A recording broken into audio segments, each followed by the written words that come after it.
संकटांवर मात करण्यासाठी, जीवनात समृद्धी आणण्यासाठी आणि आपली स्वप्न पूर्ण करण्यासाठी आता आपल्याला साथ देतील शुभरत्न। आर्थिक, प्रापंचिक, राजकीय आणि शारीरिक भरभराटीसाठी आजच आपल्या राशीचं शुभरत्न परिधान करा। 5 पिढ्यांपासून विश्वासाची परंपरा। शुभरत्न केंद्र AH मोतीवाला, नेहरू चौक, महाराष्ट्र बँकेसमोर, निपाणी। मोबाईल 09448 14 24 21। शिंदे फडणवीस सरकारमधील मंत्री दीपक केसरकर यांची राजकीय कोंडी मित्रपक्ष भाजपकडूनच केली जाते। 2019च्या विधानसभा निवडणुकीनंतर पुन्हा एकदा भाजप केसरकरांच्या होम पेजवरच कोंडी करत असल्याचं पाहायला मिळतंय। आज सांगा, भारतीय जनता पक्षाचे रवींद्र चव्हाण या जिल्ह्याचे पालकमंत्री आणि पालकमंत्र्यांकडे आज खातं कुठलं आहे? सार्वजनिक बांधकाम खातं। आम्ही ज्यावेळी वेगळ्या माध्यमातून त्यांच्याकडे पैसे मागतो त्यावेळी ते पैसे आम्हाला देतात, ते आमदार म्हणून त्यांनाही पैसे मिळतात। तर असं नाही ना की शेवटी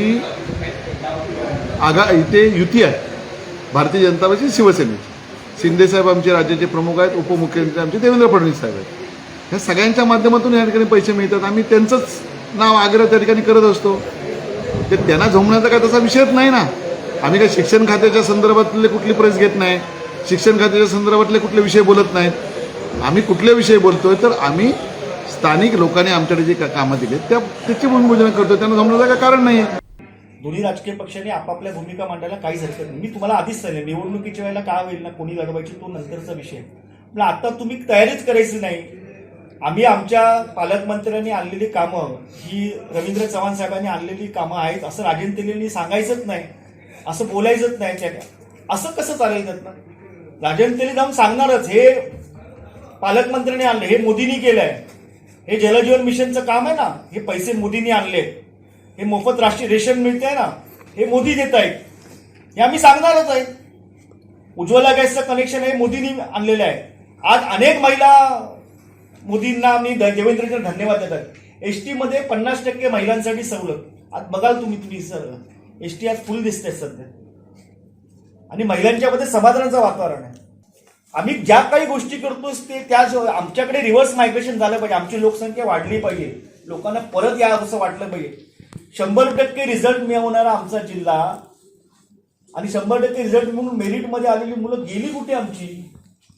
ती पुण्यात गेली, ती बेंगलोरला गेली। त्यामुळे अशी भावना आमच्या, मला वाटतं की आम्ही नाही तर आमची पुढची पिढी आहे ना, त्या पुढच्या पिढीने आमचे आभार मानले पाहिजे, नाहीतर पुढची पिढी आम्हाला कधीच माफ करणार नाही।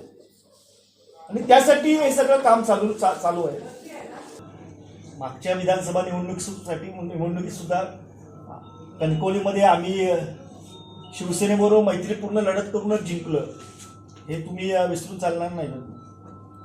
आणि जर आमच्या दोन्ही विधानसभेमध्ये, कुडाळ विधानसभा आणि कणकवली सावंतवाडी विधान, दोन्ही विधानसभेत आमच्या अपक्षांना जर चिन्ह देता आलं असतं, आमच्या हातात एबी फॉर्म होते, आम्ही दिले नाही, तर पक्षाचा आदेश म्हणून आमचे पक्ष म्हणून आम्ही कधीच नाही केलं, पण शिवसेनेने एबी फॉर्म देऊन टाकला होता